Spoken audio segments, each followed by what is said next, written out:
Welcome to 5 Good Minutes. You're listening to today's inspirational message on the book of Mark with Jake Williams. Today we're going to be taking a look at Mark 13, verses 24 through 27, which say this: "But in those days the sun will be darkened, and the moon will not give its light. The stars will fall from the sky, and the heavenly bodies will be shaken. At that time, men will see the Son of Man coming in clouds with great glory and power." We don't have any trouble with the biblical description of the first coming of Jesus. We love the biblical description of the first coming of Jesus. It's so soft and gentle. There's a star in the sky, there's a baby in a manger.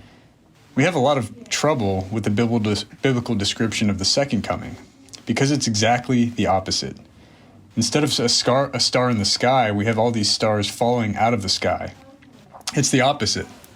He doesn't look like a little baby here, does he? Everything is shaking, earthquake, sun and moon go dark, stars fall from the sky. Literally, all hell is breaking loose. The Son of Man comes with clouds and great power and glory. So this is just too much for us. It's too fantastic, it's too apocalyptic, it's too supernatural, or something. And lots of people over the years, both inside and outside the church, have tried to approach it a little differently than the way it reads on the surface. One approach is to say, look, Jesus was a great man, but even he was the product of his times, and even his apocalyptic vision was wrong. Look, there's evidence in the text, verse 30. "I tell you the truth, this generation will not pass away until all these things will happen." Jesus was sure the end of the world would happen within his disciples' lifetime. He's a great man, but he was wrong about the apocalyptic vision. He was just wrong, at least in this one place, they say.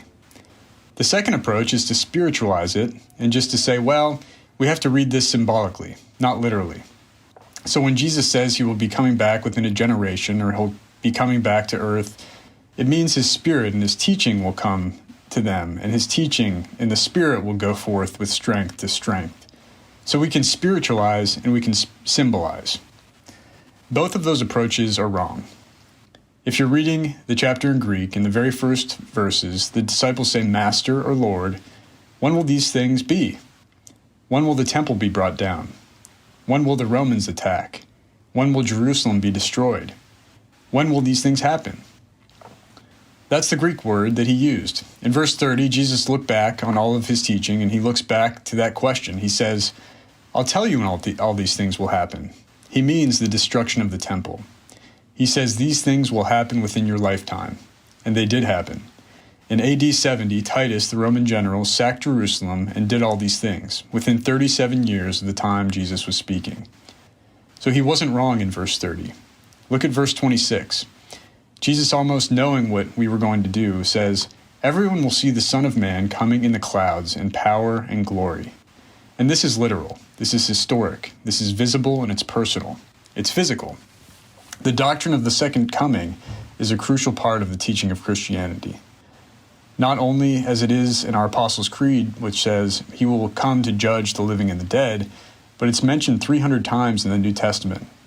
That's 1 out of every 13 verses, and Jesus mentions it over and over and over again. I'll go as far as to say that you can't live a recognizably Christian life unless you do not only believe this, but you actually think about it, and you let it affect the way in which you live. Someone might say, this seems fanatical. If I really believed in the second coming of Jesus Christ, they say, coming any time, wouldn't that lead to thinking this world didn't matter? Wouldn't that lead to disengagement?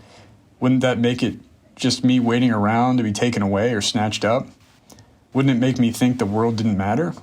Or if I really believe in the judgment day, wouldn't that lead believers in this doctrine to turn against unbelievers and begin to smite them? Wouldn't this lead to a clash of civilizations? The answer is, if you really understand what this teaching is and its implications, no, it actually leads to the very opposite of those kinds of attitudes and actions. So come back next time and we'll talk more about why. Thanks for joining us here today. There's a lot of great content to explore on Orchard Hill Plus and on the Orchard Hill main feed from the weekend. Have a great day.